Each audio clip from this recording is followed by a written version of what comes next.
So one of the cons of a decentralized banking system is, if we think about the problems that cryptocurrencies were originally set out to solve, a lot of it has to do with replacing these trust networks, right? So the reason that Visa and other large sort of financial intermediaries exist is because two random individuals meeting on the street don't have a relationship. They may never interact in the future. It's difficult to tell whether one should trust the other. And so if they operate through a trusted third party, then we can have that. So cryptocurrencies do a lot of technological, computer science, cryptographic work in order to not need that, to reconstruct a proxy for that trust network. In situations, it's not surprising then that that's a really computationally intensive process, right? Like those trust networks are complicated. We've dealt with those for thousands of years. It's not surprising it's difficult to completely replace those.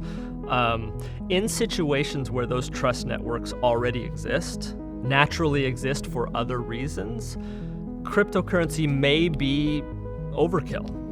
We're doing all of this computational work. The cryptocurrency, for example, the computational energy use associated with Bitcoin has been estimated to be about the same as the country of Venezuela. So we're using a fair amount of energy to replace these trust networks.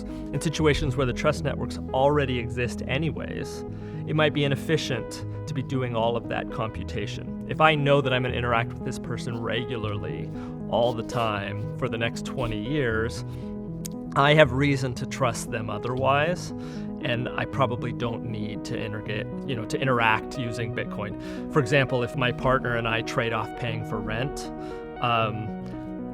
that's a financial interaction. I don't need to pay her back with cryptocurrency because she knows that I'm going to pay her in something that's valid. I'm not going to cheat her out of that. So cryptocurrency is probably overkill for interactions like that.